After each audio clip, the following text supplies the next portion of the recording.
Welcome and thanks for joining us on UFTV News. I'm Olivia Wile. Let's jump right into your top stories from around Oiler Nation.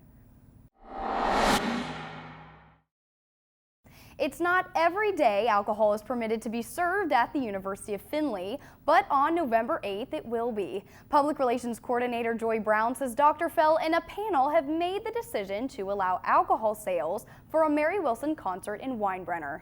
She says only beer and wine will be permitted to be sold at the event, and sales must conclude 30 minutes before it begins. Beverages must remain in the designated area. Well, it's both officially fall and October, but we're still seeing temperatures in the mid-80s. I wore my yellow dress for the excessive sunshine. Just kidding. But on Monday, Toledo reached 88 degrees, breaking the record for hottest temperature set at 85 back in 2002. Don't worry, if you're looking for fall weather, temperatures will begin to cool down on Friday, dropping to the 60s. Well, another UF homecoming has come and gone, but not without plenty of festivities.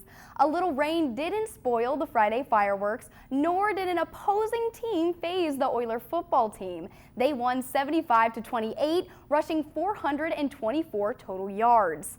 Taking their own walk across the football field were the newest homecoming king and queen, Aaron Overheiser and Mackenzie Wagner.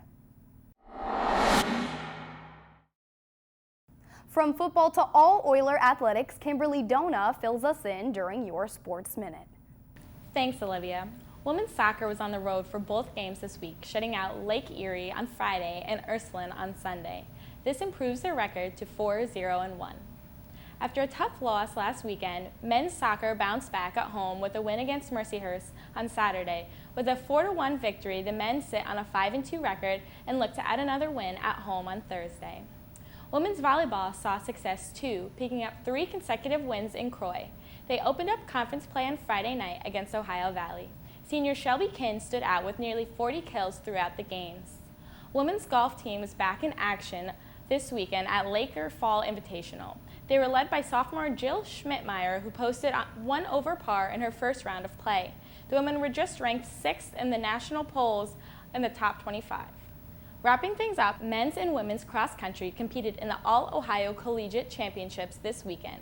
The men finished 30th in the 8K and the women finished 18th in the 6K. They traveled to Kentucky next for the Fast Cats Classic on October 12th.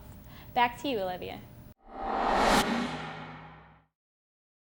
House Democrats have launched an impeachment inquiry against President Trump. CNN reports Republican lawmakers are struggling to justify why Trump and the president of Ukraine talked on the phone back in July and why it was supposedly covered up by the White House. An unknown source alleges Trump asked the Ukrainian leader to investigate Joe Biden, his potential 2020 political rival, and his son Hunter. Trump denies the allegations, calling the source a, quote, whistleblower. The NCAA is not the only national name responding to new California legislation. Basketball star Lebron James is too.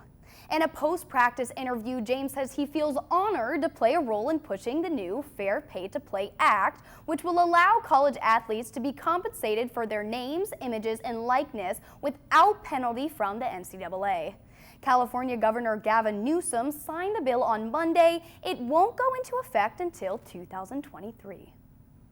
If you haven't heard, UF's fall break is this weekend. Students will have Monday, October 7th and Tuesday, October 8th off to rest and recharge. For those staying on campus, women's volleyball, soccer, and men's soccer and football all play at home this weekend. If you're relying on Henderson Dining Hall, be sure to keep a lookout for the adjusted hours. That's all we have for this week. If you're traveling for fall break, be safe. If you're staying on campus, enjoy the downtime. For UFTV News, I'm Olivia Wile. We'll see you next time, Oiler Nation. UFTV is your university and community TV station.